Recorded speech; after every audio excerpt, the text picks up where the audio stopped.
हाँ तो भाई कैसे हैं आप सभी लोग। उम्मीद करता हूं एकदम मस्त होंगे, जबरदस्त होंगे। तो स्वागत करता हूं आप सबका आपकी अपनी कक्षा साइंस की कक्षा में। ठीक है, तो आज थंबनेल में जैसा कि आप सभी ने देख लिया होगा, आज हम सबका ये लास्ट लेक्चर है। मतलब हम सबका नहीं, गॉस थ्योरम का। ठीक है, तो गॉस थ्योरम का आज ये लास्ट लेक्चर रहेगा। पिछले टर्न पर हम लोगों ने भाई 6 न्यूमेरिकल प्रैक्टिस कर ली थी, 6 बढ़िया न्यूमेरिकल प्रैक्टिस कर लिए थे इस चैप्टर पर बेस्ड। अब हम भाई आगे बढ़ते हैं और अपने कुछ और अच्छे क्वेश्चंस को डिस्कस कर लेते हैं। ठीक है, तो पहला क्वेश्चन आपके सामने यहां पर लिखा हुआ है 7th नंबर का। बहुत ध्यान से पढ़ेंगे। ठीक है, बहुत ध्यान से पढ़ेंगे। लिखा हुआ है कि an oil drop of mass 10⁻⁻10 kg is lying in equilibrium. Equilibrium का मतलब क्या हो गया? इक्विलिब्रियम। ठीक है, तो एक ऑयल ड्रॉप है जिसका मास क्या है ये दे रखा है। वो क्या है? लाई कर रही है इक्विलिब्रियम में, यानी इक्विलिब्रियम में है। किसमें? कहां पर? In vertical direction at height 1 centimetre from horizontal infinite line charge.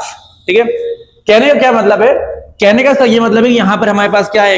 एक हॉरिजॉन्टल वायर है, एक हॉरिजॉन्टल लाइन सोर्स है, लाइन चार्ज सोर्स है, और कैसा है? इन्फिनाइट है, यानी वो इधर भी जा रहा है इन्फिनाइट और इधर भी इन्फिनाइट जा रहा है।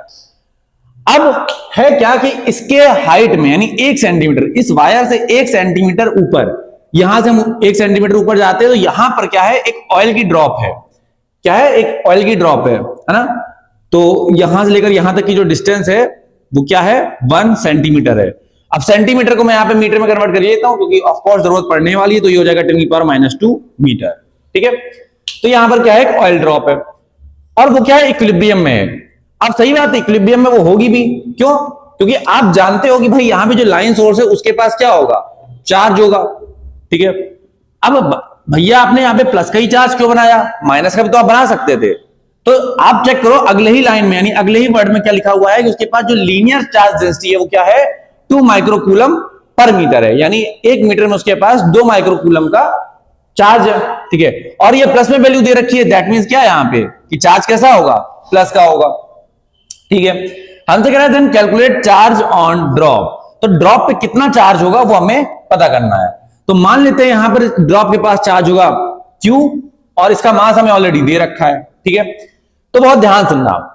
अब अगर ये इक्विलिब्रियम में है, मेरी बात बहुत ध्यान सुनना, इसका फ्री बॉडी डायग्राम बनाओ, आंसर आपके सामने आ जाएगा। ठीक है, अगर ये ऑयल ड्रॉप इक्विलिब्रियम में है तो ये जो अब आपको याद आ रहा होगा कि अगर हमारे पास एक लाइन सोर्स होता था तो उससे r डिस्टेंस दूरी पे, r डिस्टेंस दूरी पर जाकर जो इलेक्ट्रिक फील्ड होती थी वो क्या होती थी?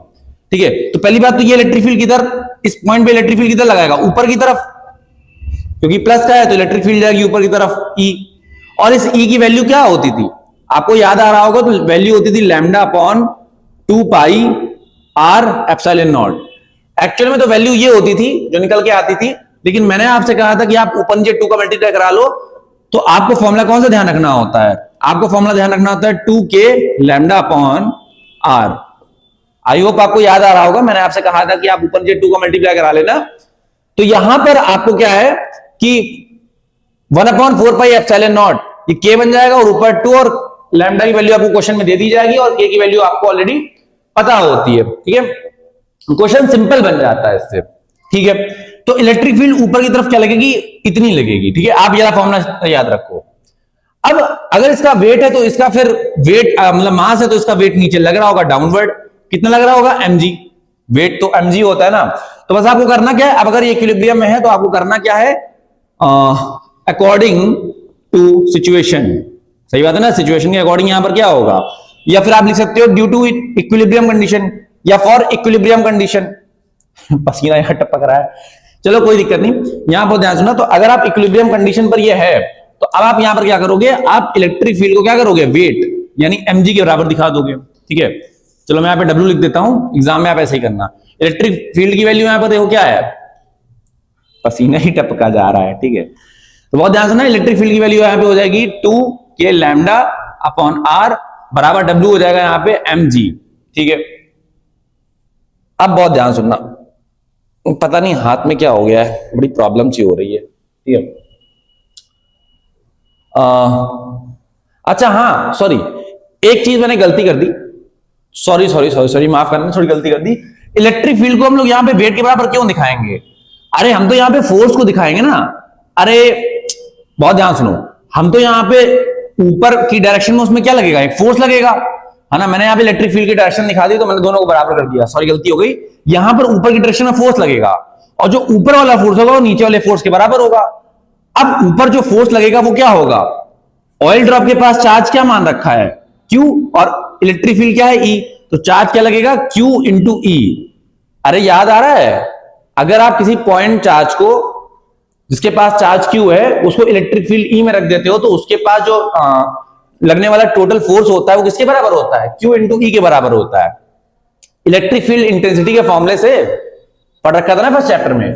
तो यहां पर जो ऊपर लगने वाला फोर्स होगा F, वो क्या होगा, वो W के बराबर हो जाएगा। तो यहां पर QE क्या होगा, W के बराबर होगा। समझ में आ गया, फोर्स की जगह हमने क्या रख दिया, Q इंटू E, और W के बराबर यानी वेट के बराबर हो जाएगा। ठीक है, तभी मैं सोचूं यहाँ पे पूछा तो हमसे चार्ज गया और चार्ज का यहाँ पे कोई टर्म ही नहीं आ रहा है। ठीक है, बस अब आपको क्या करना है, इसको सॉल्व करना है और put the value, get the answer. तो अगर आप Q यहां से निकालो तो यहाँ क्या हो जाएगा, R उधर जाएगा तो R mg अपॉन यहां नीचे क्या हो जाएगा, 2k लैम्डा हो जाएगा। ठीक है, अब R यहाँ कितना दे रखा है, 10 की पावर -2, M याद रखा है 10 की पावर -10, kg चेक कर लेना, kg में दे रखा हो।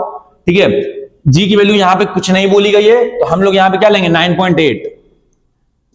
अब देखो आपको यहाँ पे 10 नहीं लेना है, कुछ नहीं बोला गया तो 9.8 ही लेनी है चुपचाप। ठीक है, या जो क्वेश्चन पेपर में दे रखी हो। 2 यहाँ पर ये k की वैल्यू आपको पता होती है 9 इंटू 10 की पावर क्या हो जाएगी 9, और लैम्डा की वैल्यू आपको दे रखी है। देखो बहुत ध्यान समझना, चैप्टर में यूनिट कन्वर्जन बहुत जरूरी है, फिजिक्स में तो खासकर। 2 माइक्रो कूलम है तो माइक्रो है तो क्या हो जाएगा, 10 की पावर -6 से मल्टीप्लाई करेंगे तो कितना हो जाएगा यहाँ पे, 2 इंटू 10 की पावर -6 कूलम। कूलम पर मीटर है, चेक कर लेना कि मीटर ही दिया हो, अगर सेंटीमीटर होता तो उसको भी मीटर में पहले कन्वर्ट करते। ठीक है, तो ये सब चीजें बहुत ध्यान से सॉल्व करनी है। बस अब आपको यहां से क्या करना है, Q निकाल लेना है। जिसका भी आंसर आएगा कमेंट करना भाई, अगले वीडियो लेक्चर में आपका नाम लिया जाएगा। ठीक है, आई होप आपको यहाँ पे क्वेश्चन बढ़िया तरीके से समझ में आ गया होगा। ठीक है, इक्विलिब्रियम की कंडीशन का क्वेश्चन है और जनरली आपको उसी पर क्वेश्चन मिलेंगे। ठीक है, जैसे ये भी देखते हैं, ये भी इक्विलिब्रियम का क्वेश्चन है तो बहुत ध्यान से देखेंगे क्या है। 8th वाले क्वेश्चन में हमसे क्या कह रहा है, लिखा हुआ है सरफेस चार्ज डेंसिटी यानी sigma, sigma okay on a horizontal charge sheet. देखो हॉरिजॉन्टल चार्ज शीट का क्या मतलब है, इंक थोड़ी सी फ्लो कर रही है लेकिन कोई दिक्कत नहीं है। हॉरिजॉन्टल चार्ज शीट का क्या मतलब है कि यहां पर आपके पास शीट क्या है, कुछ इस तरीके से है। ठीक है, ठीक है, तो उसके ऊपर जो सिग्मा की वैल्यू है यानी सरफेस चार्ज जो उसकी डेंसिटी है वो हमको देखो दे रखी है, क्या इतनी दे रखी है, 17 इंटू 17.7 इंटू 10 की पावर यहाँ क्या है, माइक्रो कूलम है तो यहाँ हो जाएगा 10 की पावर -6 कूलम पर मीटर स्क्वायर। ठीक है, यानी 1 मीटर स्क्वायर में इसके पास इतना चार्ज है। ठीक है, लिखा हुआ है अब पार्टिकल ऑफ मास 1 ग्राम। ठीक है, ग्राम है तो ग्राम को केजी में आप फटाफट कन्वर्ट कर लो, 1 केजी 1000 ग्राम के बराबर होता है तो 1 ग्राम 10 की पावर -3 केजी के बराबर हो जाएगा, -3 केजी के बराबर हो जाएगा ना। यूनिट कन्वर्जन बहुत ध्यान से। तो ठीक है, एक चार्ज, एक पार्टिकल है जिसका मास क्या ये है, इज इन इक्विलिब्रियम, वो क्या है इक्विलिब्रियम में है, जस्ट अबव इट यानी इस शीट से जस्ट ऊपर।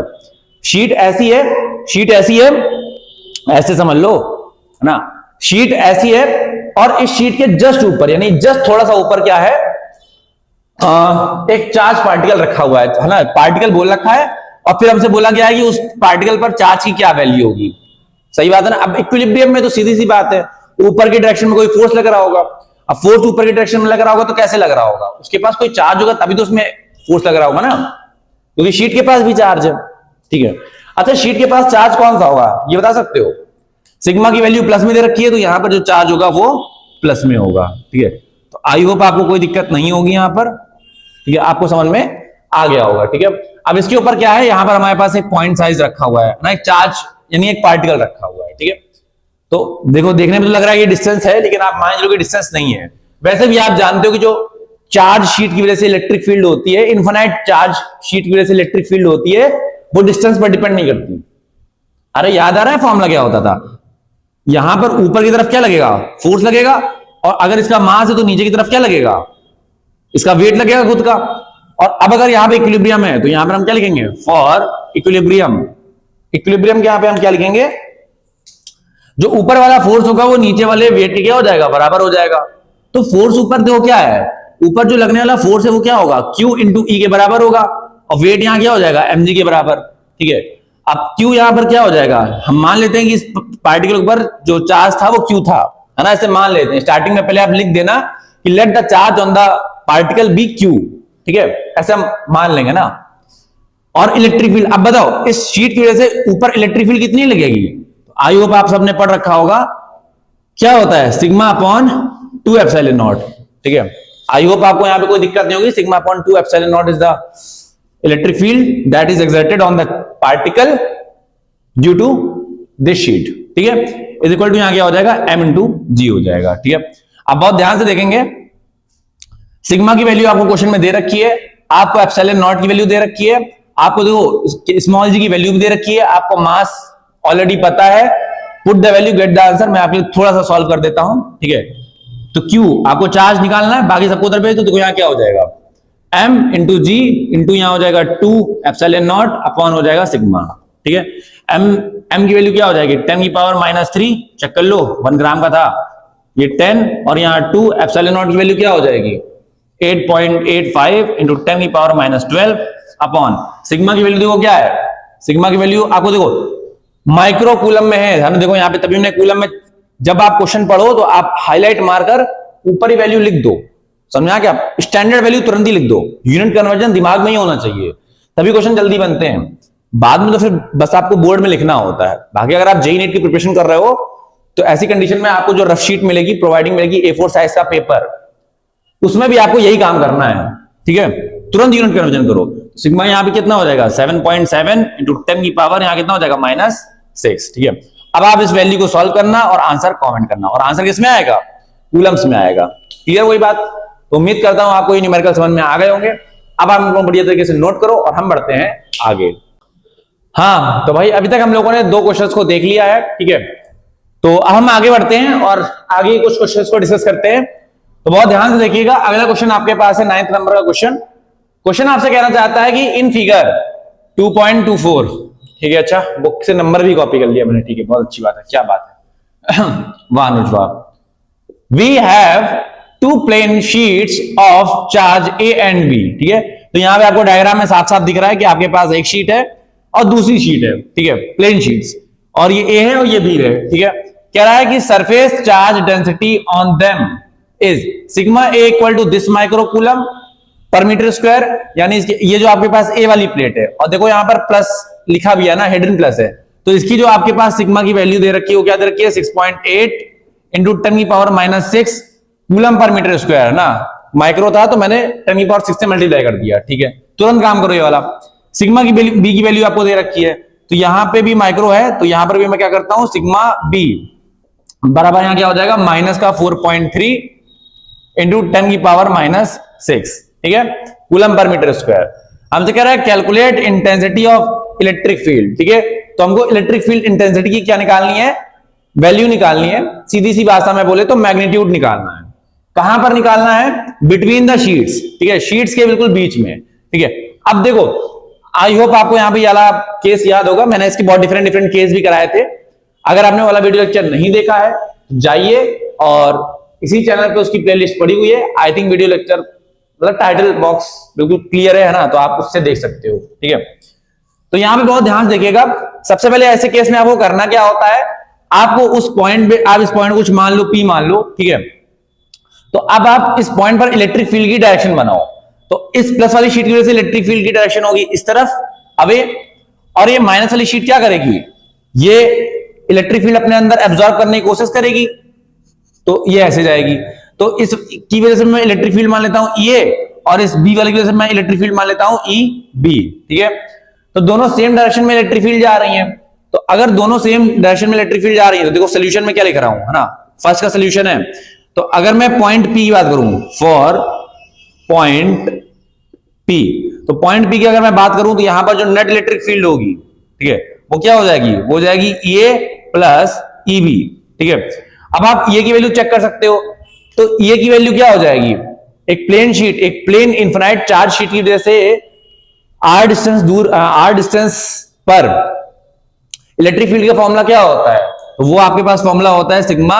अब देखो ए की वजह से है, तो यहां पर सिग्मा ए की वैल्यू रखेंगे, तो sigma A upon 2 epsilon not plus EB की वैल्यू कितनी है, ईबी की वैल्यू देखो लेंगे सिग्मा की वैल्यू माइनस सही, ठीक है, ध्यान रखना है यहां पर। तो यहां पर इलेक्ट्रिक फील्ड कितनी हो जाएगी, ठीक है, तो यहां पर इलेक्ट्रिक फील्ड हो जाएगी sigma B upon 2 epsilon naught, ठीक है। वैसे भी आप जानते हो डिस्टेंस पर डिपेंड नहीं करती, ठीक है। ये पॉइंट चाहे यहां पर होता, चाहे यहां पर होता, चाहे यहां होता, चाहे यहां होता, चाहे यहां, चाहे यहां, यानी इन दोनों प्लेन शीट्स, दो इनफाइनाइट प्लेन शीट्स के बीच में कहीं पर भी ये पॉइंट होता, ठीक है, इनके बीच पर ही होना चाहिए था लोकेटेड, ठीक है, इन द मिडवे। तो वहां पर जो इलेक्ट्रिक फील्ड होती, जो नेट इलेक्ट्रिक फील्ड होती, वो क्या होती, वो इन दोनों इलेक्ट्रिक फील्ड्स के सम के बराबर ही होती, ठीक है। क्यों, क्योंकि डिस्टेंस पर डिपेंडेंसी होती ही नहीं है, ठीक है, किसकी वजह से, प्लेन इनफाइनाइट शीट की वजह से, ठीक है। तो यहां पर क्या हो जाएगा 1/2 एप्सिलॉन नॉट को आप कॉमन ले लो, तो यहां हो जाएगा सिग्मा ए प्लस सिग्मा बी, ठीक है। अब आप यहां पे सिग्मा या सिग्मा बी की वैल्यू कैलकुलेट कर लेना, मतलब कैलकुलेट क्या करना है, आपको ऑलरेडी दे रखी हुई है, ठीक है। एप्सिलॉन नॉट की वैल्यू आपको पता होती है, क्वेश्चन पेपर में आपको दे दी जाएगी, बस क्या है आपका यहां पे आंसर निकल जाएगा, ठीक है। आई होप, उम्मीद करता हूं आपको ये वाला क्वेश्चन समझ में आ गया होगा, ठीक है। अगला क्वेश्चन देखिए, लिखा है on the left side of sheet, तो शीट का लेफ्ट क्या होगा, ये वाला, ठीक है। तो अब यहां पे बात हो रही है कि आपको इस वाले पॉइंट पे, यहां पर आप कोई पॉइंट ले लो, मान लो क्यू, ठीक है। तो यहां पर इलेक्ट्रिक फील्ड क्या होगी, तो सबसे पहले तो आप डायरेक्शन बनाओ। तो यहां पर अगर मैं ए वाली शीट की वजह से इस पॉइंट पर इलेक्ट्रिक फील्ड पूछूं तो क्या होगी, अवे होगी, मान लेता हूं ई ए मान लेता हूं, ठीक है। वैसे ई ए ही होगी, सीधी सी बात है ना, डिस्टेंस पर डिपेंडेंसी होती नहीं है। इस पॉइंट पर भी ई ए होगी, इस पॉइंट पर भी ई ए होगी, यहां पर भी, यहां पर भी, यहां पर भी, मतलब कहीं पर भी, है ना। चाहे इस तरफ आप देखो चाहे इस तरफ देखो, इलेक्ट्रिक फील्ड का जो मैग्नीट्यूड है वो तो सेम ही रहेगा ना, क्यों, क्योंकि डिस्टेंस पर डिपेंडेंसी होती ही नहीं है, ठीक है। तो यहां पर ई ए हो जाएगी।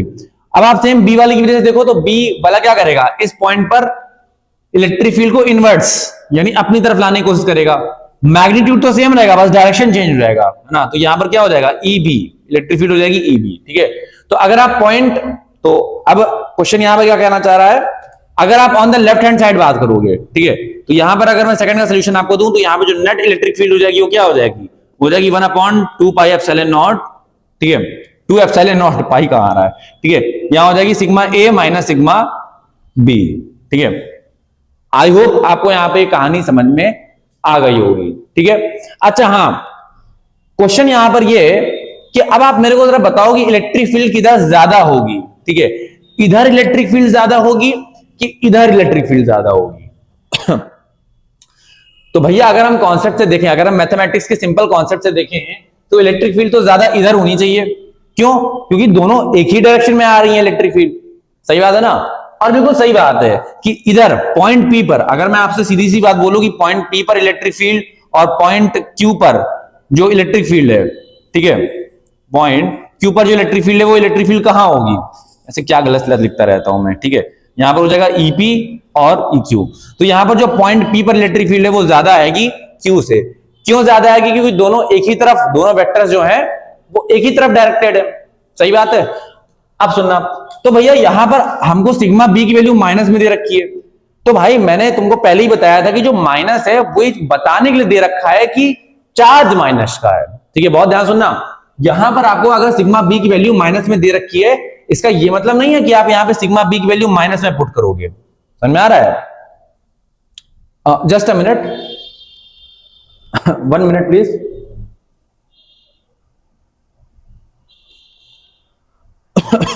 हाँ,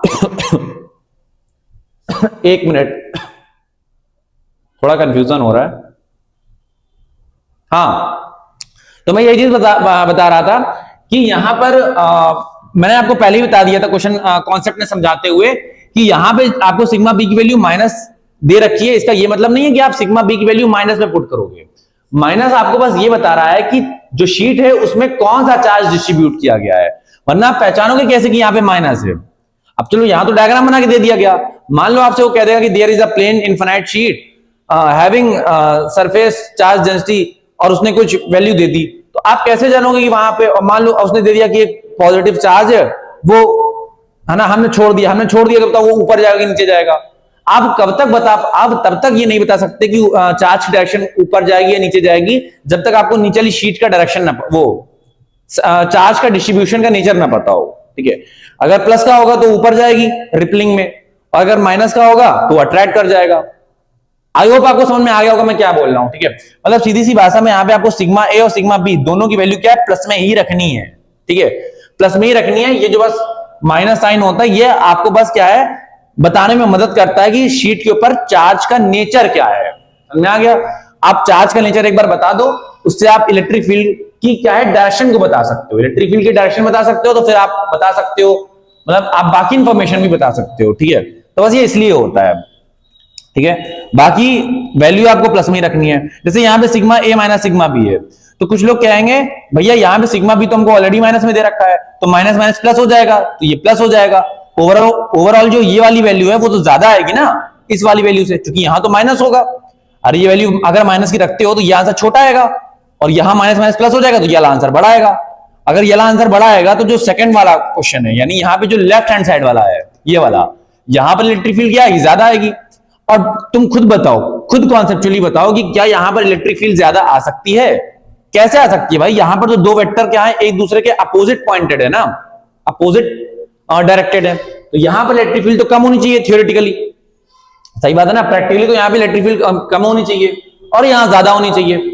तो इसीलिए भाई ध्यान रखना कि सिग्मा ए और सिग्मा बी की जो वैल्यू होती है, वो जो साइन होता है वो सिर्फ आपको चार्ज के डिस्ट्रीब्यूशन के बारे में बताता है, जिससे आप इलेक्ट्रिक फील्ड को बता सको, इलेक्ट्रिक फील्ड लाइंस को ड्रॉ कर सको और फोर्स की डायरेक्शन ये सब चीजें बता सको, है ना। बाकी क्वांटिटीज के बारे में कमेंट कर सको बस। बाकी आपको क्वेश्चन में वैल्यू जो रखनी होती है वो प्लस की रखनी होती है, प्लस के साइन के साथ। क्लियर हो गई बात? ठीक है, आई होप क्लियर हो गया होगा। बाकी अगर आपसे कोई बोल रहा है कि भाई on the third right side of sheet, तो आप इस शीट के राइट में आ जाओ, तो प्लस की वजह से इलेक्ट्रिक फील्ड क्या होगी, अवे ई ए, और इस माइनस शीट की वजह से क्या होगा, ये इस तरफ पॉइंटेड होगा ई बी। तो यहां पर भी जो इलेक्ट्रिक फील्ड आएगी, जो नेट इलेक्ट्रिक फील्ड आएगी, वो क्या आएगी, वो सेकंड वाले के बराबर ही आएगी, ठीक है। आई होप आपको क्लियर हो गया होगा। बहुत सिंपल सा केस था। जिसने नहीं देखा है वीडियो लेक्चर, जाके जाओ वीडियो लेक्चर देखो, कमेंट करना वहां पे बढ़िया तरीके से समझो, और फिर दोबारा से न्यूमेरिकल में आओ तो आपको बढ़िया समझ में आएगा, ठीक है। बाकी जिसने थोड़ा पढ़ा हुआ है, मतलब वीडियो लेक्चर को देखा हुआ है, तो उसको न्यूमेरिकल समझ में आ गए होंगे, ठीक है। अब देखो यहाँ पे 10th नंबर क्वेश्चन क्या कह रहा है हमसे। 10th नंबर क्वेश्चन हमसे कह रहा है कि, just a minute, 10th number question हमसे कह रहा है कि two charged plate separated by 2 centimeter are placed horizontally at positive charge oil drop in equilibrium between the two plates। हमसे कह रहा है कि हमारे पास दो चार्ज प्लेट्स हैं जो क्या है 2 सेंटीमीटर से सेपरेटेड है, यानी है ना, एंड आर प्लेस्ड हॉरिजॉन्टली, यानी आप देखो एक प्लेट आपके पास ये वाली है और उससे ही क्या है 2 सेंटीमीटर की डिस्टेंस पे, है ना। यहां पर आपके पास 2 सेंटीमीटर की डिस्टेंस पे यहां पर क्या है अगली प्लेट है, ठीक है, और दोनों क्या है हॉरिजॉन्टली रखी हुई हैं, ठीक है। अब हमसे क्या कह रहा है, a positive charge oil drop, positive charge oil drop is in equilibrium between two plates, ठीक है। तो इन दो प्लेट्स के बीच में क्या है, एक ऑयल ड्रॉप है, क्या है, एक ऑयल ड्रॉप है ना। चलो मैंने ऑयल ड्रॉप बना ली, और वो क्या है इक्विलिब्रियम में है, इक्विलिब्रियम है भाई साहब, बहुत ध्यान समझना, मतलब ना ऊपर जा रही ना नीचे जा रही है, जो नेट फोर्स है इस पे लगने वाला वो क्या है, जीरो है, ठीक है। हमसे कह रहा है कि if volume of oil drop and density and charge are this centimetre cube, ये हमको वॉल्यूम दे रखा है, क्या दे रखा है वॉल्यूम, ये हमको क्या दे रखा है उस ऑयल ड्रॉप की डेंसिटी, एंड ये हमको क्या दे रखा है उस ऑयल ड्रॉप का चार्ज क्यू दे रखा है, ठीक है, respectively. Find electric field between the plates, तो प्लेट्स के बीच में इलेक्ट्रिक फील्ड क्या होगी, ठीक है। अब बहुत ध्यान सुनना, फिर पार्ट बी में हमसे कुछ दूसरा पूछा गया है, पहले पार्ट ए करते हैं, बहुत ध्यान से देखिएगा। मेरे को एक बात बताओ, सीधी सीधी बात बताओ कि अगर एक ऑयल ड्रॉप है, तो ऑयल ड्रॉप का हमारे पास चार्ज है, हमारे पास मास है, और हमारे पास क्या है डेंसिटी है। तो अगर इसके पास मास है तो सीधी सीधी सी बात है कि यहां पर जो नीचे की तरफ क्या होगा, इसका वेट लग रहा होगा। फ्री बॉडी डायग्राम बनाओ तो नीचे की तरफ क्या लग रहा होगा, वेट लग रहा होगा, ऑब्वियस सी बात है भैया, ठीक है। अच्छा, अगर ये इक्विलिब्रियम में है, अब एक बात तुम ये भी जानते हो, आप सभी लोग ये बताना कि अगर यहां पे इक्विलिब्रियम में है तो भैया ये बात पक्की है कि इलेक्ट्रिक फील्ड जो है, जो नॉट नेट इलेक्ट्रिक फील्ड है, जो नेट इलेक्ट्रिक फील्ड है दो शीट की वजह से, वो क्या होगी, वो ऊपर आएगी, ई नेट, ठीक है, वो ऊपर आएगी। अच्छा ठीक है, अब इस पे चार्ज भी है, अगर इस पे चार्ज है तो ऊपर की डायरेक्शन में इसमें एक फोर्स लगेगा, क्या लगेगा, Q इंटू ई के बराबर। अरे याद आ रहा है, Q इंटू ई के बराबर उसमें ऊपर की तरफ फोर्स लगेगा। तो यहां पर जो ऊपर लगने वाला फोर्स है वो नीचे लगने वाले वेट के बराबर हो जाएगा। तो ऐसी कंडीशन में ये इक्विलिब्रियम में आ जाएगा और बैलेंस हो जाएगा। तो अब बहुत ध्यान सुनना, अब हमें क्या करना है, यहां पे बस कंडीशन ऑफ इक्विलिब्रियम लगानी है। तो बाई कंडीशन ऑफ इक्विलिब्रियम, ठीक है, मैं तो यहां पे आपको करके दिखा रहा हूं, बाकी आप बढ़िया तरीके से एग्जाम लिखना। तो अगर इक्विलिब्रियम की कंडीशन से हम आगे बढ़े तो यहां पे जो ऊपर लगने वाला फोर्स होगा वो नीचे लगने वाले वेट के बराबर होगा। अब जो फोर्स यहां पर होगा वो क्या होगा, Q इंटू ई के बराबर होगा। अब बराबर वेट यहां पर कितना हो जाएगा, वेट हो जाएगा मास इंटू ग्रेविटी, ठीक है। अब देखो चार्ज हमको पता है, क्या चार्ज हमको पता है, तो यहां हो जाएगा 1.6 इंटू 10 की पावर माइनस का 17 कूलम। इलेक्ट्रिक फील्ड हम सोचने क्या पूछा था, electric field between the plates, तो नेट इलेक्ट्रिक फील्ड पूछा था, तो यहां पे ई नेट आ जाएगा। वैसे ई नेट लिखने की जरूरत नहीं है, आप ई लिखो, कोई दिक्कत नहीं है ना। मास, अब मास हमें दे रखा है,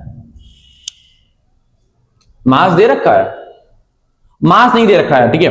तो मास नहीं दे रखा है, डेंसिटी है और उसका वॉल्यूम है, तो ऑफ कोर्स ये सीधी सी बात है कि मास उसका कुछ ना कुछ होगा ही होगा, ठीक है।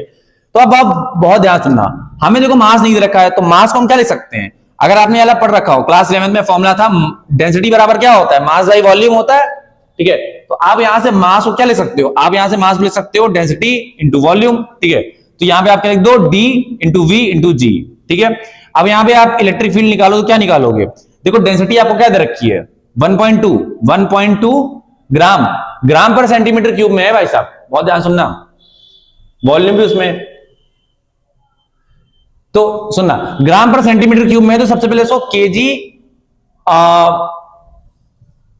वैसे ग्राम नहीं, ठीक है, हाँ ग्राम पर सेंटीमीटर क्यूब में ना, कोई दिक्कत नहीं है, ठीक है। तो यहां पे आप क्या करो, यहां पे वैल्यू पुट कर दो 1.2 और वॉल्यूम यहां पे कितना हो जाएगा, वॉल्यूम यहां पे हो जाएगा 6 इंटू 10 की पावर माइनस 12, और जी की वैल्यू यहां पे कुछ नहीं दे रखी है, तो आप यहां पे 9.8 लेके चलना है, ठीक है। और ये वाली वैल्यू नीचे आ जाएगी, ठीक है। अब बहुत ध्यान सुनना, जब डेंसिटी हमारी दे रखी है ग्राम पर सेंटीमीटर क्यूब में और वॉल्यूम हमको दे रखा है सेंटीमीटर क्यूब में, तो यहां पे जो मास निकल के आएगा वो किस में निकल के आएगा, वो ग्राम्स में निकल के आएगा। किस में निकल के आएगा, ग्राम्स में। अब ग्राम हमें स्टैंडर्ड फॉर्मूले में अगर रखना है तो इसको, इसका यूनिट कन्वर्जन करना पड़ेगा। तो ग्राम को हम अगर सेंटीमीटर में, सॉरी केजी में कन्वर्ट करेंगे, तो यहां पे क्या करेंगे, 10 की पावर माइनस 3 से मल्टीप्लाई करेंगे, यहां क्या हो जाएगा, 10 की पावर माइनस 3 का मल्टीप्लाई हो जाएगा, ठीक है। तो ये हमारे पास मास आ गया केजी में, ग्रेविटी की वैल्यू, और अपॉन यहां पे क्या हो जाएगा 1.6 इंटू 10 की पावर माइनस का 17 कूलम, ठीक है। तो ये आपके पास इलेक्ट्रिक फील्ड आ गई, ठीक है। अब आप इसको सॉल्व करना बढ़िया तरीके से और कमेंट में अपना आंसर देना, ठीक है। आई होप आपको यहां पे न्यूमेरिकल समझ में आ गया होगा, कोई प्रॉब्लम आपको नहीं होगी।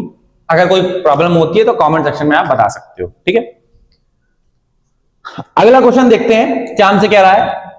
क्वेश्चन नंबर बी हमसे कह रहा है कि इफ पोलैरिटी इज रिवर्स्ड, ठीक है, व्हाट इज ए का मतलब यहां पे मैंने फुल फॉर्म लिखा नहीं था, एक्सेलरेशन, ठीक है।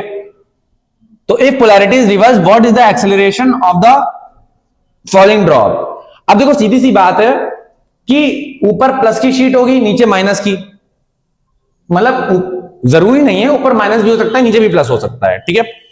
तो जो नेट, वैसे मैं एक बात बताऊं, बहुत ध्यान सुनना, यहां पे जब आप इसको सॉल्व करोगे तो इलेक्ट्रिक, अच्छा हाँ, तो बहुत ध्यान सुनो, अगर यहां पे कुछ नहीं दे रखा, अच्छा चार्ज देखो, हाँ अब देखो यहां से चार्ज यहां पे क्या दे रखा है, प्लस का, इसका क्या मतलब है कि ये चार्ज होगा प्लस का, ठीक है। अब ये प्लस का है तो इलेक्ट्रिक फील्ड इसमें नहीं, ऐसा कुछ फिक्स नहीं है ना, ठीक है। ये प्लस की भी हो सकती है, माइनस की भी हो सकती है, और ये भी नीचे प्लस की हो सकती है, माइनस की भी हो सकती है, ठीक है। मतलब अगर ऊपर वाली प्लस की, नीचे तो नीचे वाली माइनस की होगी, नीचे वाली माइनस की तो ऊपर वाली क्या होगी, मतलब नीचे वाली प्लस की तो ऊपर वाली माइनस की, ठीक है। तो ऐसा कुछ यहाँ पे नहीं है, कुछ भी हो सकता है यहाँ पे, ठीक है। अब बहुत ध्यान सुनना, कह रहा हमसे अगर हम पोलैरिटी रिवर्स कर दे, अब अगर हम पोलैरिटी रिवर्स कर देते हैं, अब आप खुद बताओ, अगर हम यहाँ पे पोलैरिटी रिवर्स कर देते हैं तो ऐसी कंडीशन में जो नेट इलेक्ट्रिक फील्ड ऊपर लग रही थी तो मैग्नीट्यूड तो सेम रहेगा, लेकिन वही नेट इलेक्ट्रिक फील्ड नीचे लगने लगेगी, समझ में आ गया। और वही जब नेट इलेक्ट्रिक फील्ड नीचे लगने लगेगी तो ऐसी कंडीशन में जो हमारा ऑयल ड्रॉप होगा वो क्या होगा, नीचे फॉल करने लगेगा, और जब हमारा ऑयल ड्रॉप नीचे फॉल करने लगेगा तो इलेक्ट्रिक फील्ड तो इस पे लगी रही है, और इलेक्ट्रिक फील्ड अगर उस पर लग रही है तो एक फोर्स भी प्रोड्यूस हो रहा होगा, और अगर एक फोर्स प्रोड्यूस हो रहा है तो सीधी सी बात है एक्सेलरेशन आ ही रहा होगा, है ना। तो अब आप देखो, अब जैसे ही मान लो आपने पोलैरिटी रिवर्स कर दी, तो पोलैरिटी, ये बी का क्वेश्चन है, ठीक है, बी का सोल्यूशन है। जैसे ही आपने पोलैरिटी को रिवर्स कर दिया तो वेट तो नीचे लग ही रहा था, अब यहां पर नीचे क्या लगने लगा, इलेक्ट्रिक फील्ड नीचे लगने लगी, और इलेक्ट्रिक फील्ड की वजह से यहां पे जो फोर्स है वो क्या आया, Q इंटू ई, तो अब दोनों नीचे लगने लगा ना। तो बहुत ध्यान सुनना, तो अब अगर ऐसी कंडीशन में मैं इसमें जो नेट फोर्स होगा वो लिखूं तो क्या लिखूंगा, Q E plus M G, यही तो लिखूंगा, सही बात है। अब बहुत ध्यान सुनना, क्यू ई इलेक्ट्रिक फील्ड की वैल्यू आपने यहां से पता कर ली थी पहले क्वेश्चन में, तो क्यू ई आप यहां रख दोगे, एम जी आपको वैल्यू पता ही है, एफ नेट की वैल्यू क्या होगी, क्या मैं एफ नेट को एम इंटू ए नेट लिख सकता हूं, अरे फोर्स क्या होता है, मास इंटू एक्सेलरेशन, ठीक है। तो यहां पे जो नेट एक्सेलरेशन होगा, मतलब एक्सेलरेशन होगा, नेट एक्सेलरेशन होगा दो फोर्सेस की वजह से, तो यहां पे एफ एम और ए नेट बराबर यहां क्या हो जाएगा, Q E plus M G, ठीक है। अब आप यहां पे मास नीचे भेज दो तो ए नेट बराबर यहां क्या हो जाएगा, क्यू ई अपॉन एम, बराबर यहां क्या होगा, एम से एम कट जाएगा तो प्लस यहां क्या हो जाएगा, जी, ठीक है। तो ये वैल्यू होगी, ठीक है, ये वैल्यू होगी नेट एक्सेलरेशन की, जो ऑयल ड्रॉप एक्सपीरियंस करेगा जब पोलैरिटी क्या हो जाएगी, रिवर्स हो जाएगी, ठीक है। तो आई होप आपको यहां पर ये न्यूमेरिकल समझ में आ गया होगा, ठीक है, दोनों न्यूमेरिकल समझ में आ गए होंगे। अब आप इनको बढ़िया तरीके से नोट करो, और अब हम इस चैप्टर के फाइनल दो क्वेश्चन करते हैं, ठीक है, उसके बाद इस चैप्टर को क्लोज करते हैं, ठीक है। हाँ, तो अभी तक हम लोगों ने भाई 4 क्वेश्चंस को डिस्कस कर लिया है, ठीक है, और अब हम बढ़ने जा रहे हैं भाई अपने लास्ट क्वेश्चंस की तरफ, ठीक है। तो यहां पर भाई मैंने क्या किए, एक अच्छा क्वेश्चन लिया है, और 4 मैंने क्या है, 4 की 3, 1 2 3 4, हाँ, तो 4 मैंने क्या है, छोटे छोटे क्वेश्चंस ले लिए हैं। जो क्या होता है, कई बार टीचर वाइवा में आपसे पुटअप करने की कोशिश करता है, ठीक है। तो स्टार्ट करते हैं। तो पहला क्वेश्चन लिखा है यहां पर, क्या पहला, क्या मतलब 11वें नंबर का, ठीक है। अच्छा, ये जो क्वेश्चन है वो क्या है, जेई लेवल का है, तो बहुत ही अच्छा क्वेश्चन है, बहुत ध्यान से पढ़ेंगे, और बढ़िया आपको मैं इसको करने का तरीका बताता हूं, ठीक है। क्या अप्रोच आपको रखनी है, बोर्ड में भी चूंकि आ सकता है, क्योंकि आप जानते ही हो क्या होता है कि बोर्ड वाले जो होते हैं बहुत शातिर हो रहे हैं भाई साहब, जेई तक का पूछ रहे हैं, ठीक है। तो बहुत ध्यान सुनना, लिखा हुआ है from what distance should a 10 electron volt electron be fired. अब जिन लोगों को नहीं पता है कि इलेक्ट्रॉन वोल्ट क्या होता है, तो ये आप अगले चैप्टर में जानोगे, जो हम स्टार्ट करेंगे इलेक्ट्रिक पोटेंशियल वाले चैप्टर में, कि इलेक्ट्रॉन वोल्ट क्या होता है, एनर्जी की एक यूनिट होती है, समझ में आ गया।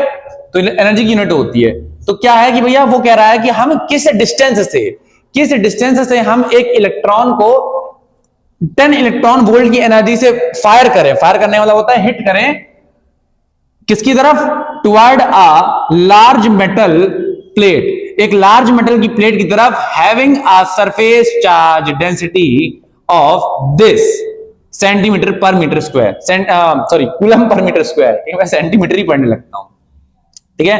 तो देखो, मान लीजिए आपके पास यहां पर क्या है, एक मेटल शीट है, अंधेरा हो गया होगा, तो मुझे लगता है कि शायद आपको थोड़ा सा दिख नहीं रहा है, क्योंकि क्या है कि थोड़ा सा है ना, काफी रात हो रही है, मतलब शाम बहुत ज्यादा हो गई है। तो यहां पे देखो आपके पास क्या है, एक मेटल शीट है, इस मेटल शीट की आपके पास जो सिग्मा की वैल्यू है वो क्या दे रखी है, -2 इंटू 10 की पावर -6 कूलम पर मीटर स्क्वायर, ठीक है। अब वो आपसे कह रहा है कि किस डिस्टेंस पे, ठीक है, बहुत ध्यान सुनना, मान लो आप डिस्टेंस x मान लो या d मान लो, आप पे निर्भर करता है, ठीक है। तो चलो मैंने यहां पे डिस्टेंस को x मान लिया है, तो हम x डिस्टेंस से एक इलेक्ट्रॉन को क्या कर रहे हैं, फायर कर रहे हैं कितनी एनर्जी से, तो एनर्जी जो है E का मतलब यहां पे एनर्जी है, इलेक्ट्रिक फील्ड नहीं है, ठीक है। The meaning of the abbreviation you used must be clear to you, ठीक है, yes, must be clear to you, किसी, अच्छा दूसरे को भी क्लियर होनी चाहिए सॉरी, अपने शब्दों में थोड़ा सा वापसी लेता हूं। जब भी आप लिख रहे हो तो आप यहां पे मेंशन कर दो, let the energy of the electron E is equal to 10 electron volt, तो एग्जामिनर को क्लियर हो जाएगा कि आप यहां पे जो E की बात कर रहे हो वो इलेक्ट्रिक फील्ड के लिए नहीं हो रही है, वो एनर्जी के लिए हो रही है, समझ में आ गया। तो यहां पर जो एनर्जी है इलेक्ट्रॉन के पास वो कितनी है, 10 इलेक्ट्रॉन वोल्ट की है, समझ में आ गया। तो आपने ऐसे तड़ाक से फायर कर दी, जब फायर कर दी तो इलेक्ट्रॉन यहां से आएगा। अब देखो क्या लिखा है, so that it just fail to strike the plate. मतलब वो कहना चाहता है कि आपके पास एक मेटल की शीट है, ठीक है, उसकी आपको सरफेस चार्ज डेंसिटी दे दी गई है, सिग्मा की वैल्यू आपको दे दी गई है। अच्छा, शीट पे चार्ज कैसा है? शीट पे चार्ज कैसा है? शीट पे चार्ज है माइनस का। और सही बात है, शीट पे माइनस का चार्ज होना चाहिए। क्यों? क्योंकि क्वेश्चन में आगे बोल रखा है कि किस डिस्टेंस से, अब आप बहुत ध्यान सुनो, किस डिस्टेंस से एक इलेक्ट्रॉन को खड़ाक से फायर किया जाए जिससे वो जाए जाए जाए जाए जाए जाए और मेटल शीट को मतलब टकरा ना पाए, मतलब टकराने से जस्ट पहले क्या हो जाए, रुक जाए, टकराने से जस्ट पहले रुक जाए। देखो लिखा हुआ है ना, so that it just fail to strike the plate, है ना, वो प्लेट को टकरा ना पाए, जस्ट छूने से रुक जाए, छूने से जस्ट थोड़ा पहले रुक जाए ना, बिल्कुल उसकी सरफेस पे आके रुक जाए। समझ आ गया क्वेश्चन का मतलब? और सही बात है, वो क्यों रुके भाई? देखो इलेक्ट्रॉन होता है माइनस का, अगर प्लेट भी है माइनस की, अगर मान लो प्लेट प्लस की होती तो इलेक्ट्रॉन आगे चढ़ा से चिपक जाता ना, तो टचिंग हो जाती, स्ट्राइकिंग हो जाती। लेकिन उसने कहा स्ट्राइकिंग नहीं करानी है, तो यहां पे जो प्लेट है वो क्या है, माइनस की होगी, प्लेट माइनस की होगी, इलेक्ट्रॉन खुद माइनस का होता है, तो रिपेलिंग होगी, रिपेलिंग होगी तभी तो इलेक्ट्रॉन जस्ट ऐसे आके रुक जाएगा, यहां पे बिल्कुल आएगा, मतलब बाकी आप समझदार हो, ठीक है। तो बहुत ध्यान से देखिएगा, यही बोला गया है आपसे। तो ऐसी कंडीशन में हम करेंगे क्या? अब आप एक बात बताओ कि यहां पे हमारे पास ये प्लेट है, तो ये जो माइनस की प्लेट होती है वो वैसे तो इलेक्ट्रिक फील्ड को टुवार्ड खींचती है, किधर खींचती है, टुवार्ड्स खींचती है, लेकिन टुवार्ड्स किसको खींचती है, वो तो प्लस के चार्ज को खींचती है ना। अब यहां पे चार्ज किसका है, चार्ज खुद माइनस का है, इलेक्ट्रॉन खुद माइनस का है, ठीक है। तो यहां पर जो इलेक्ट्रिक फील्ड होगी वो क्या हो जाएगी, अवे हो जाएगी। समझ में आ गया? बहुत ध्यान सुनना, बहुत सारे लोगों को ये चीज तकलीफ देती है। भाई साहब बहुत ध्यान सुनो जरा, अगर माइनस की शीट है तो वो इलेक्ट्रिक फील्ड को अंदर ही खींचती है। समझ में आ गया? अगर प्लस का चार्ज आप रखोगे, है ना, पॉजिटिव चार्ज रख दिया, तो उसको वो अपनी तरफ घसीटने की कोशिश करेगी। लेकिन यहां तो इलेक्ट्रॉन खुद माइनस का है ना, और जब भी कोई चार्ज पार्टिकल माइनस का होता है तो उसके लिए जो इलेक्ट्रिक फील्ड की डायरेक्शन होती है वो क्या होती है, वो चेंज हो जाती है, मतलब है ना, रिवर्स कर देते हैं। तो बस यही चीज है। या फिर आप ऐसे ही समझ लो कि इलेक्ट्रॉन इलेक्ट्रॉन यहां पे जो इलेक्ट्रॉन है वो क्या कर रहा है, इस प्लेट की शीट से वो रिपल करेगा ना, माइनस माइनस का है, तो उसमें फोर्स किधर लगेगा, उसमें फोर्स लगेगा इस डायरेक्शन में। क्लियर हो गई बात आपको? आई थिंक आपको यहां पे ये बात क्लियर हो गई होगी। तो समझ में आ गया, इलेक्ट्रिक फील्ड की डायरेक्शन तो इधर ही है, लेकिन इलेक्ट्रॉन है तो इलेक्ट्रॉन पे जो फोर्स है वो उल्टी डायरेक्शन में लग रहा है, क्योंकि इलेक्ट्रॉन जाना तो उल्टी डायरेक्शन में चाहता है ना। ये चीज, इलेक्ट्रिक फील्ड की डायरेक्शन तो आगे ही जाएगी। समझ में आ गया? बहुत ध्यान सुनना, इलेक्ट्रिक फील्ड की डायरेक्शन उधर नहीं है, इलेक्ट्रिक फील्ड की डायरेक्शन तो प्लेट की तरफ ही है, लेकिन इलेक्ट्रॉन खुद माइनस का है, तो वो इलेक्ट्रिक फील्ड को दूसरी तरफ माइनस का, मतलब सॉरी, जो फोर्स होगा, आई एम सॉरी, बहुत ध्यान सुनना, जो फोर्स होगा उसको वो अपोजिट डायरेक्शन में एक्सपीरियंस करेगा। समझ में आ गया?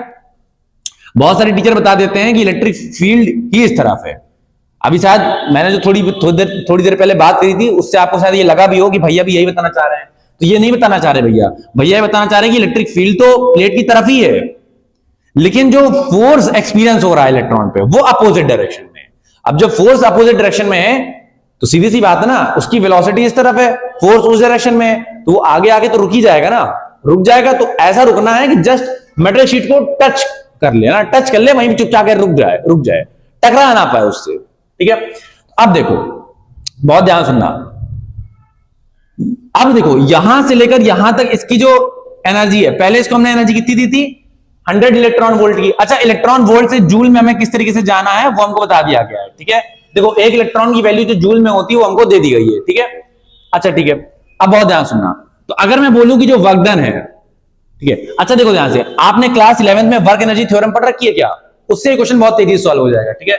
तो वर्क एनर्जी थ्योरम जिनको नहीं पता, वो वर्क एनर्जी थ्योरम कहती है जो टोटल वर्क डन होता है, ठीक है, वो क्या होता है, वो चेंज इन काइनेटिक एनर्जी के बराबर होता है। जो टोटल कंजर्वेटिव है ना, जो टोटल वर्क होता है वो क्या होता है, चेंज इन काइनेटिक एनर्जी के बराबर होता है, ठीक है। तो यहां पर देखो स्टार्टिंग में काइनेटिक एनर्जी क्या थी, स्टार्टिंग में जब आपने इसको फेंका तो इसकी काइनेटिक एनर्जी क्या थी, तब इसकी काइनेटिक एनर्जी थी 100 इलेक्ट्रॉन वोल्ट। अरे जो आपने एनर्जी दी वो काइनेटिक एनर्जी के फॉर्म में ही तो दी, तभी तो मूव कर रहा था। तो स्टार्टिंग में काइनेटिक एनर्जी थी, चलो पहले मैं यहाँ पे अच्छे से लिख देता हूं, के initial minus sorry, change in kinetic energy कैसे लिखते हैं, के फाइनल माइनस के इनिशियल, ऐसे लिखते हैं ना।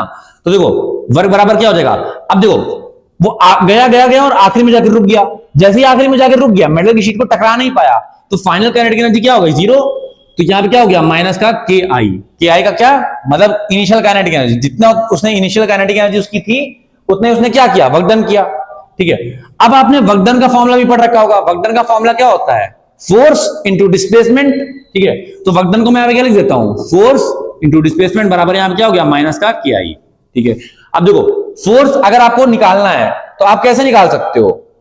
ठीक है, फोर्स आप कैसे निकाल सकते हो? तो फोर्स इलेक्ट्रॉन पे आपको चार्ज की वैल्यू पता होती है। ठीक है, और ये शीट किसकी है? ये जो शीट है ये एक इनफाइनाइट प्लेन शीट है। ठीक है, इनफाइनाइट प्लेन शीट की वजह से जो इलेक्ट्रिक फील्ड होती है वो क्या होती है? Sigma upon 2 epsilon naught. ठीक है, तो बहुत ध्यान सुनना, इस फोर्स की जगह अगर मैं लिखूं, फोर्स की जगह में क्या हो जाएगा? Q इंटू ई और x। अब देखो यहां पे जो E है वो इलेक्ट्रिक फील्ड है, यहां जो E है वो क्या? इलेक्ट्रिक फील्ड है। तो आपको लिख देना है, क्वेश्चन में क्लियर कर देना है। ठीक है, तो बराबर यहां पर क्या हो जाएगा? माइनस का के आई की जगह मैं क्या लिख देता हूं? 100 electron volt. 100 electron volt, electron volt को मैं जूल में कन्वर्ट कर देता हूं, तो यहां पे 1.6 इंटू 10 की पावर माइनस 19 से मल्टीप्लाई हो जाएगा। तो ये पूरी वैल्यू जूल में आ गई।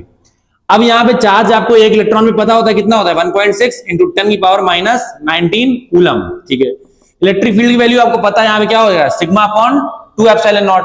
सिग्मा आपको दे रखा है, देखो माइनस। अच्छा हाँ, माइनस आपको लेना नहीं है, याद करो मैंने खुद ही बोला था अपने मुंह से। ठीक है, तो यहां पे 2 इंटू 10 की पावर यहां कितना हो जाएगा? माइनस का 6 upon 2 epsilon not. 2 epsilon not, epsilon not को ऐसे ही रहने दो, इंटू डिस्टेंस x। ये तो आपको निकालनी है ना कि आपने किस डिस्टेंस से फायर किया होगा। माइनस का 100 इंटू 1.6 इंटू 10 की पावर माइनस 19। अब देखो इस वैल्यू से ये वैल्यू कट जाएगी। अगर आपको नहीं दिख रहा हो तो मैं जरा इस पेन का इस्तेमाल करता हूं, इस मार्कर का। 2 से 2 यहां पे कट जाएगा। एप्सिलॉन नॉट को आप उधर भेज दो, 10 की पावर माइनस 6 को उधर भेज दो, है ना। तो यहां पे जो x है वो कितना निकल के आएगा? वो निकल के आएगा, देखो माइन, है ना। बहुत ध्यान सुनना जरा, जो डिस्टेंस है। ठीक है, 1 मिनट, जस्ट अ मिनट। ठीक है, तो जैसे यहां से आप x निकालोगे तो यहां पे निकल के आएगा 10 की पावर 4 एप्सिलॉन नॉट। ठीक है, ये आपकी डिस्टेंस निकल के आएगी। ठीक है, आई होप आपको क्वेश्चन समझ में आ गया होगा। हो सकता है कि कैलकुलेशन में आप थोड़ी गलती कुछ हो गई हो। ठीक है, तो ये सर आप काफी जोर मेरा जो है दर्द करने लगा है, लेकिन आपको चीजें समझ में आ गई होंगी। ठीक है, जरा मैं देख लेता हूं इतने अंधेरे में आपको दिख रहा है?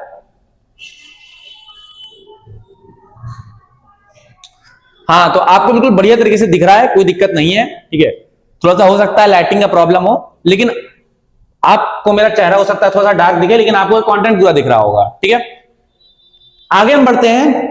यार क्वेश्चन समझ में अगर ना आया हो तो आप कमेंट कर सकते हो। बाकी बढ़िया न्यूमेरिकल था, जेई में भी इस टाइप के न्यूमेरिकल आते रहते हैं। ठीक है, जेई और नीट में तो खासकर। ठीक है, तो बहुत ध्यान सुनना। क्वेश्चन नंबर 12 हमसे क्या कह रहा है? क्वेश्चन नंबर 12 हमसे कह रहा है, हमें एक सरफेस बना के दे दी गई है एस, इसके अंदर चार्ज है +2q -q और बाहर +3q का चार्ज रखा हुआ है। हमसे कह रहा है find the net flux through S. तो एस से पास होने वाला नेट फ्लक्स बताओ। तो बहुत सारे लोग इसमें गलती क्या करते हैं, डेफिनेशन वो पढ़ तो लेते हैं, रट्टाफिकेशन तो वो मार देते हैं, है ना। रट्टाफिकेशन is the good information for examination. ठीक है, हम सभी को पता है। ठीक है, हम सब भारतीय हैं। वैसे मैंने एनसीसी कर रखी है ना, इसलिए जो लोग ने एनसीसी कर रखी होगी तो उन्हें पता होगा ये गाना होता है एनसीसी में। ठीक है, तो बहुत ध्यान सुनना। तो जो नेट इलेक्ट्रिक फील्ड है, सॉरी नेट इलेक्ट्रिक फ्लक्स है, आई एम सॉरी, जो नेट इलेक्ट्रिक फ्लक्स है वो क्या होता है? वो Q net upon epsilon not होता है। अब जिन बच्चों के कॉन्सेप्ट्स क्लियर नहीं होते हैं वो Q नेट की जगह क्या रख देते हैं? +2, अच्छा +2q -q, तो ये हो जाएगा +q, और +q को हम +3q में जोड़ देंगे तो ये हो जाएगा +4q। तो गलत हो जाता है। अरे जो नेट चार्ज होता है वो क्या होता है? वो नेट चार्ज यहां पे मतलब अच्छे से कॉन्सेप्ट अगर आपने पढ़ा होता तो ये दिक्कत नहीं होती। Net charge place inside the close surface. ठीक है, जो क्लोज सरफेस होता है उसके अंदर नेट चार्ज कितना रखा है, समझ में आ गया। नेट चार्ज का ये मतलब नहीं होता कि आपने सारे चार्जेस को जोड़ दिया, बता रहे हो इस फ्लक्स से कितना फ्लक्स पास हो रहा है। नेट चार्ज कहां पर? जो इनसाइड रखा हुआ है, जो सरफेस के अंदर रखा हुआ है। ठीक है, आई होप आपको ये बात क्लियर हो गई होगी। तो यहां पे +3q हो चाहे ना हो, इस बात से कोई लेना देना है ही नहीं। क्यों लेना देना नहीं है? अरे मान लो ये इलेक्ट्रिक फील्ड फेंकेगा, तो अगर ये इलेक्ट्रिक फील्ड फेंकेगा, आई होप आपको यहां पे दिख रहा होगा, तो जितनी इलेक्ट्रिक फील्ड अंदर जाएगी उतनी इलेक्ट्रिक फील्ड बाहर आ जाएगी। और मैंने आपको बताया भी था कई बार न्यूमेरिकल करते हुए, कॉन्सेप्ट में भी बताया था कि एक क्लोज सरफेस जो एक्सटर्नल इलेक्ट्रिक फील्ड में रखा हो, उसकी जो नेट उसकी वजह से जो नेट फ्लक्स होता है वो क्या होता है, जीरो होता है, ऑलवेज जीरो होता है। समझ में आ गया? तो +3Q यहां पे हो चाहे ना हो कोई मतलब नहीं है, ठीक है। बाकी आप यहां पे चेक करो तो Q नेट कितना रखा होगा, +2Q -Q। चार्ज स्केलर होते हैं तो स्केलर एडिशन होगा यहां पर, ठीक है। Charges are additive in nature, तो यहां पर क्या हो जाएगा, ऐड हो जाएगा, तो यहां पे आंसर क्या आएगा, Q/ε0। अगर आपको Q की वैल्यू दे दी जाती क्वेश्चन में तो आप Q की वैल्यू रखते, ε0 की वैल्यू बोलता तो आप वो भी रख सकते थे, ठीक है। बाकी क्वेश्चन जो होगा वो इसी फॉर्मेट में आएगा, तो आपको कंफ्यूज होने की दिक्कत नहीं है, ठीक है। अब सुनना, ये वाला क्वेश्चन मुझे थोड़ा सा अच्छा लगता है, क्योंकि जब बच्चों से ये वाला क्वेश्चन पूछा जाता है तो बहुत हड़बड़ा जाते हैं और समझ नहीं पाते हैं ना, क्योंकि साइंटिफिक टेम्परामेंट बिल्ड ही नहीं होता है। तो बहुत ध्यान से देखेंगे क्वेश्चन यहां पे कहना क्या चाह रहा है हमसे। क्वेश्चन हमसे कहना चाह रहा है कि n इलेक्ट्रिक डायपोल्स, n का मतलब हो गया कि आपके पास बहुत सारे इलेक्ट्रिक डायपोल्स हैं, कुछ n नंबर में आपके पास इलेक्ट्रिक डायपोल्स हैं। अब इलेक्ट्रिक डायपोल जिसने नहीं पढ़ रखा ना, तो उसके ये क्वेश्चन समझ में नहीं आएगा। अगर आपने इलेक्ट्रिक डायपोल नहीं पढ़ रखा है और अगर आप वीडियो लेक्चर में यहां तक आए हो, तो पहली बात तो आपको सलाम है, रिस्पेक्टेड सर और रिस्पेक्टेड मैम, ठीक है। तो इलेक्ट्रिक डायपोल क्या होता है, +Q और -Q चार्जेस का एक सिस्टम जो एक दूसरे से क्या हो, फाइनाइट डिस्टेंस पर रखे हो, ठीक है। क्लियर हो गई बात? बाकी जिनको डिटेल में पढ़ना है, उससे बढ़िया बढ़िया क्वेश्चंस करने हैं, तो वो फर्स्ट चैप्टर में इलेक्ट्रिक फील्ड्स एंड लाइंस में जाकर इसी प्लेलिस्ट में होगा, तो इलेक्ट्रिक डायपोल नाम से बढ़िया हेडिंग पड़ी हुई है, वीडियो टाइटल है, तो उसको देखें, उनका टॉपिक बिल्कुल क्लियर हो जाएगा। उसमें मैंने 5 से 6 न्यूमेरिकल भी करा रखे हैं इस पे, बढ़िया बढ़िया, ठीक है। तो बहुत ध्यान सुनना, n इलेक्ट्रिक डायपोल है, वो किसमें रखे हुए हैं, are placed in a closed surface, the total electric flux, यहां पे फ्लक्स होगा, electric flux out of close surface. तो यहां पे आपके पास क्या है, एक क्लोज सरफेस है, मान लो आपके पास एक क्लोज सरफेस है, आई होप आपको यहां पे दिख रहा होगा, ठीक है। और उसमें क्या है, n इलेक्ट्रिक डायपोल्स रखे हुए हैं, ठीक है। इस तरीके से n इलेक्ट्रिक डायपोल्स यहां पे रखे हुए हैं, ठीक है। तो आपसे यह कहा जा रहा है कि उस सरफेस से पास होने वाला जो टोटल इलेक्ट्रिक फ्लक्स होगा वो क्या होगा। तो कई बार क्या होता है, बच्चे गलती क्या करते हैं, अच्छा, तो यहां पे चार्ज तो होता ही है इलेक्ट्रिक डायपोल में, तो Q/ε0, ठीक है। मतलब इलेक्ट्रिक डायपोल में क्या होते हैं, दो चार्जेस होते हैं, +Q और -Q, है ना। तो यहां पर Q/ε0 तो होता ही है टोटल इलेक्ट्रिक फ्लक्स, और 2 का मल्टीप्लाई कर देता हूं तो डबल हो जाएगी, और उनका गलत हो जाता है, ठीक है। Q/ε0 तो किसी हालत में नहीं हो सकता, ठीक है। फिर बच्चों का दिमाग आता है, अच्छा n भी तो दे रखा है, तो मैं 2 से मल्टीप्लाई नहीं करता हूं, मैं n से मल्टीप्लाई करता हूं, ये भी गलत हो जाता है। करेक्ट आंसर 0 होगा, ठीक है। अब कैसे मुंह करवा दिया भैया आपने, तो बहुत ध्यान से देखिएगा। अरे भाई, अंदर +Q है और अंदर -Q भी तो है। अगर मैं आपसे बोलूं कि एक इलेक्ट्रिक डायपोल में जो टोटल चार्ज होता है वो कितना होता है, तो आपका आंसर क्या होगा, आपका आंसर तो 0 ही होगा ना। अरे भाई, इलेक्ट्रिक डायपोल है, +Q यहां, और सेम मैग्नीट्यूड का जो अपोजिट चार्ज है, अपोजिट नेचर का, वो -Q यहां, तभी तो डायपोल बनता है। अब आपने पूरे सिस्टम को एक क्लोज सरफेस में रख दिया, जो जितना -Q उतना ही +Q, तो टोटल क्लोज सरफेस के अंदर तो जो चार्ज है वो 0 हो गया ना। अब एक डायपोल में जो टोटल चार्ज है वो 0 है, जो नेट चार्ज है वो 0 है। तो आप चाहे कितने भी डायपोल ले आओ, चाहे 3 ले आओ, चाहे 4 ले आओ, चाहे 10 ले आओ, चाहे 15 ले आओ, जो क्लोज सरफेस के अंदर नेट चार्ज है वो तो 0 ही है ना। जब तक क्लोज सरफेस के अंदर नेट चार्ज 0 है, जो Q नेट इनसाइड है वो 0 है, तब तक आपको जो नेट फ्लक्स होगा वो 0 ही होगा ना। क्लियर है कोई बात? नेट फ्लक्स 0 तो नेट इलेक्ट्रिक फील्ड भी 0, ये भी बात ध्यान रखना। तो यहां पर मैंने थोड़ा याद नहीं है कि यहां पे नेट इलेक्ट्रिक फील्ड पूछ रहा था कि नेट इलेक्ट्रिक फ्लक्स था, लेकिन दोनों ही 0 होंगे, नेट इलेक्ट्रिक फ्लक्स और नेट इलेक्ट्रिक फील्ड भी, ठीक है।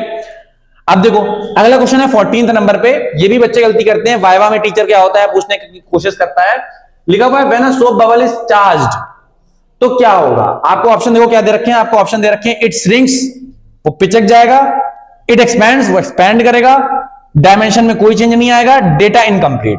तो पहली बार बच्चा इस क्वेश्चन को पढ़ता है तो कहता है कि आपने भैया एक सोप बबल को चार्ज दे दिया, जब आपने उसको चार्ज दे दिया तो हमें कैसे पता कि चार्ज आपने माइनस कर दिया प्लस कर दिया, आपने ये तो बताया ही नहीं। तो इसका मतलब तो यहां पे डेटा इनकम्प्लीट लग रहा है मुझे, ठीक है। मतलब बच्चे के दिमाग में देखो, बच्चे को ये तो पता होता है कि या तो वो श्रिंक करेगा या तो वो एक्सपैंड करेगा, है ना, जो थोड़े से एवरेज टाइप के होते हैं। लेकिन उनको लगता है कि आपने भैया ये तो बताया नहीं कि चार्ज प्लस का है कि माइनस का है, तो डेटा यहां पे इनकम्प्लीट लग रहा है, तो वो डेटा इनकम्प्लीट को चुन लेता है, तो आंसर गलत हो जाता है उसका। क्यों? अरे भाई एक बात बताओ, सोप बबल कुछ भी हो, सोप बबल है आपके पास, ठीक है, आप उसमें चाहे प्लस का चार्ज दो, अगर आपने उसके ऊपर प्लस का चार्ज दिया ऐसे करके, और मान लो आपने उसके ऊपर माइनस का चार्ज दिया, है ना, हम दोनों कंडीशन ले लेते हैं, माइनस का चार्ज दिया। अब एक बात बताओ, आपने एक सोप बबल को प्लस का चार्ज दिया, तो सोप बबल क्या बना होता है? सोप का ही बना होता है, मतलब वाटर और सोप के मॉलिक्यूल्स होते हैं, है ना, जो उसको बांधे रखते हैं, सरफेस टेंशन का काम करते हैं, ठीक है, स्फेरिकल शेप में आ जाता है। अब आप जब उसको चार्ज दोगे, तो ये जो चार्ज होंगे वो क्या करेंगे, एक दूसरे को रिपेल करने की कोशिश करेंगे, हर एक चार्ज एक दूसरे को रिपेल करने की कोशिश करेगा। अगर आप ये पहला वाला केस मान चलते हो, तो ऐसे केस में तो जब रिपेलिंग होगी, तो जो सोप बबल होगा वो पहले से फूल जाएगा ना, क्योंकि तो हर चार्ज एक दूसरे चार्ज को रिपेल कर रहा है, अपने से दिखने वाले दूसरे चार्ज को रिपेल कर रहा है। तो ऐसी कंडीशन में सोप बबल्स के मॉलिक्यूल्स होंगे दूर दूर जाएंगे, और जब सोप बबल्स के मॉलिक्यूल दूर दूर जाएंगे, तो सोप बबल तो एक्सपैंड करेगा ना, उसका रेडियस बढ़ेगा, उसका वॉल्यूम बढ़ेगा, ठीक है। अच्छा भैया इस केस में लेकिन क्या होगा? अरे भाई अगर आपने माइनस का चार्ज दे दिया, तो ऐसे केस में भी है तो चार्ज सेम ही ना, अब सेम सेम लाइक चार्जेस क्या करते हैं, एक दूसरे को रिपेल करते हैं, तो जब वो रिपेल करते हैं तब भी सोप बबल क्या करेगा, ऐसे एक्सपैंड करेगा। तो चाहे आप चार्ज प्लस का दो चाहे आप चार्ज माइनस का दो, इट ऑलवेज एक्सपैंड्स। समझ में आ गया? आई होप आपको कोई दिक्कत नहीं होगी, आपको बढ़िया मजा आ रहा होगा, ठीक है। बाकी अगर वीडियो अच्छा लगे तो भाई लाइक भी कर सकते हो, ठीक है, अपने दोस्तों को सब्सक्राइब करवाने के कह दो, खुद तो कर ही लो, ठीक है, बेल आइकन ऑन कर लो। वीडियो बहुत दिनों से नहीं आ पा रही थी, चैप्टर काफी लंबा चल गया, इतना लंबा चलने की कोई गुंजाइश थी नहीं, लेकिन 15वें नंबर पे देखो, 15वें नंबर पे देखते हैं। 15वें नंबर पे देखो क्वेश्चन भी बढ़िया है, एग्जाम में आता रहता है आपके स्कूल्स के, लिखा हुआ है surface charge densities of two conducting sphere of radius r1 and r2 on the surface r, ठीक है। मतलब देखो ध्यान से, आपको एक मिनट जरा मैं चेक करता हूं क्वेश्चन सही लिखा है।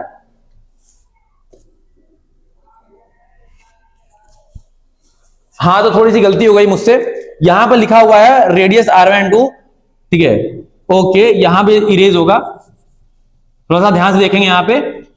देन यहां पे होगा then ratio of electric field on their surfaces be, ठीक है। तो बहुत ध्यान सुनना, ये कुछ क्वेश्चन है यहां पर, क्वेश्चन आपसे कहा गया है कि आपके पास दो कंडक्टिंग स्फीयर हैं, उनका जो रेशियो है R1, मतलब उनका जो रेडियस है वो R1 है और R2 है, एक का रेडियस R1 है एक का रेडियस R2 है।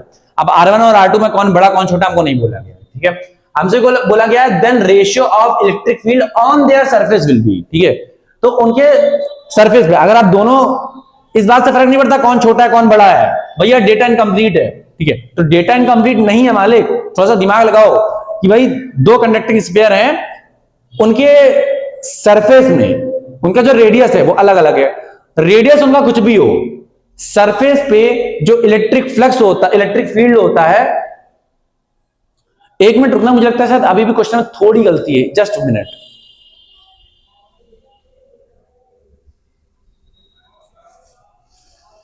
हाँ मुझे लग ही रहा था कि क्वेश्चन में थोड़ी सी गलती है, असल में क्या है सर दर्द हो रहा है, तो क्वेश्चन भी सही लिखा नहीं मैंने ना। Surface charge densities of two conducting sphere of radius r1 and r2 are same, यहां पे एक वर्ड मिसिंग है आर सेम, वही मैं सोच रहा था कि एक शब्द मिसिंग है, उसकी वजह से क्वेश्चन हो ही नहीं पाएगा, ठीक है। तो बहुत ध्यान से क्वेश्चन दोबारा पढ़ेंगे। सरफेस चार्ज डेंसिटी जो है दो कंडक्टिंग स्फीयर की जिनका रेडियस r1 है और r2 है, उनकी जो सरफेस चार्ज डेंसिटी है वो क्या है, सेम है।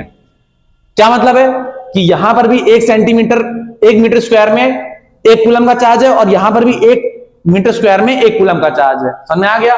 तो आपसे कह रहा है कि इलेक्ट्रिक फील्ड का जो रेशियो होगा दोनों स्फीयर्स के सरफेस पे वो किस रेशियो में होगा, ठीक है। तो बहुत ध्यान सुनो, अगर आपको याद आ रहा हो थोड़ा सा मैं यहां बता देता हूं, ठीक है, आई होप आपको यहां पे दिख रहा होगा। तो भाई अगर एक सरफेस है ना, एक स्फीयर का सरफेस है, तो उसके सरफेस पे जो इलेक्ट्रिक फील्ड होती है वो क्या होती है, 1/4πε0 और क्या होती है, ठीक है 1, अब यहां पे क्या होती है, σ/ε0 होती है। याद आ रहा है आपको, ये मैंने आपको यहां पे केस करके बताया भी था। जैसे इससे आप 2 वीडियो लेक्चर पहले जाना, तो वहां पे मैंने आपको electric field intensity due to a thin conducting sphere बताया था, ठीक है। तो मैंने बताया था कि अगर आप सरफेस पे आ जाओ तो जो नेट इलेक्ट्रिक फील्ड होती है, जो इलेक्ट्रिक फील्ड इंटेंसिटी की मैग्नीट्यूड होती है, जो वैल्यू होती है, वो σ/ε0 के बराबर होती है। समझ में आ गया। अब सिग्मा जो है दोनों का क्या है, सेम है। सिग्मा यानी सरफेस चार्ज एनर्जी दोनों की क्या है, सेम है। और ε0 की वैल्यू तो सेम होती है ना, हमेशा कांस्टेंट होती है। तो आंसर क्या आएगा, जब आप रेशियो लोगे तो आंसर क्या आएगा, 1:1। ठीक है, आई होप आपको समझ में आ गया होगा। तो आज के लिए भैया इतना ही, ठीक है। उम्मीद करता हूं यहां पे जितने भी क्वेश्चंस हुए होंगे वो आपको बढ़िया तरीके से समझ में आ गए होंगे। वीडियो लेक्चर कुछ 55 से 1 घंटे का भी जा सकता होगा, मतलब शायद बन गया होगा, देखा नहीं मैंने। तो आज से हम लोग का भाई यहां पर ये जो चैप्टर है वो खत्म हो गया है, ठीक है। उम्मीद करता हूं भाई आपको ये चैप्टर समझ में आ गया होगा। तो मिलते हैं फिर आपसे अगली क्लास में, ठीक है, अगले नए चैप्टर के साथ। तो तब तक के लिए आप भाई चैप्टर को रिवाइज करो, इसके नोट्स आपको डिस्क्रिप्शन में मिल जाएंगे, वीडियो लेक्चर को प्रैक्टिस करो, ठीक है। और कोई दिक्कत हो तो कमेंट सेक्शन में आप बता सकते हैं। तब तक के लिए स्टे हेल्दी एंड